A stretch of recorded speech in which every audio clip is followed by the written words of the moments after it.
In The Hague, Netherlands, what began as a permitted protest against asylum and immigration policy spiraled into chaos on Saturday, September 20th. Thousands of demonstrators gathered at Malieveld Square, led by right-wing activist Erupts, who campaigns against asylum seekers and for housing reforms. While organizers urged a peaceful demonstration, about 1,500 protesters broke away from the main rally and stormed the A12 motorway, sparking violent confrontations with Dutch police. Officers were bombarded with stones, bottles, and sticks, while protesters set a police car ablaze. Authorities deployed water cannons and tear gas to disperse the rioters and restore order.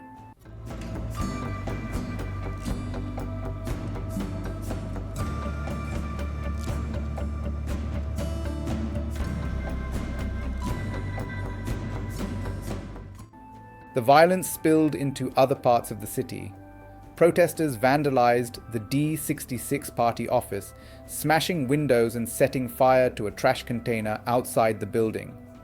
Fortunately, no one was inside at the time. D66 leader Rob Jetten strongly condemned the attack, branding the perpetrators scum and vowing that extremists would never undermine Dutch democracy. Riot police also intervened to block groups of demonstrators from advancing toward the Binnenhof, the historic parliamentary complex where the Dutch government sits. Symbols of nationalism were on full display.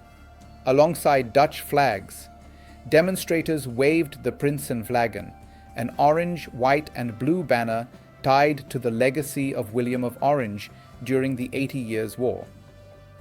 Although historically significant, the flag has been reappropriated in modern times by far-right groups, including the Dutch National Socialist movement in the 1930s. Its reappearance at the protest underscores how anti-immigration sentiment is increasingly linked to nationalist ideology. This protest comes against a politically volatile backdrop.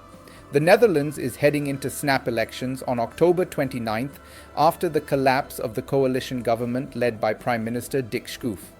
The coalition fell apart in June after Geert Wilders, leader of the far-right Party for Freedom, PVV, withdrew his support, citing frustrations with what he saw as weak asylum and immigration policies. Wilders, although not present at the protest, has consistently made opposition to immigration a pillar of his platform. While he condemned Saturday's violence, the events highlight how his rhetoric has influenced public discourse and emboldened far-right activism. The immigration debate is deeply tied to broader social and economic concerns. The Netherlands, with a population of just over 17.5 million, has seen record numbers of asylum applications in recent years, many from countries such as Syria, Afghanistan, and Turkey. In 2022, nearly 47,000 asylum seekers registered in the Netherlands, a sharp increase compared to previous years. Critics argue that the influx strains housing markets, which are already facing severe shortages with average home prices in 2023 among the highest in the EU. Waiting lists for social housing can stretch for years, fueling public resentment. On the other hand, immigration advocates emphasize that migrants play a critical role in filling labor shortages, particularly in healthcare, logistics, and technology.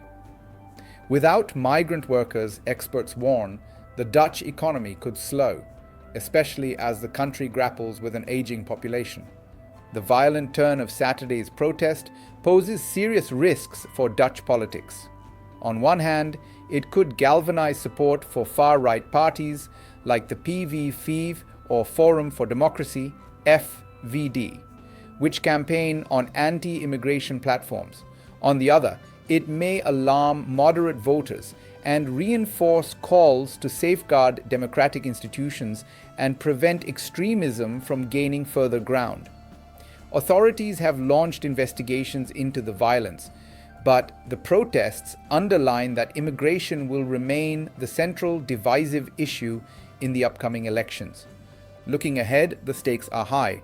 If right-wing parties secure a stronger mandate, the Netherlands could move toward far stricter asylum laws, aligning more closely with the growing nationalist tide across Europe, However, if mainstream or progressive parties manage to rally voters in response to the unrest, it could reaffirm the Netherlands' commitment to balance humanitarian responsibilities with domestic concerns.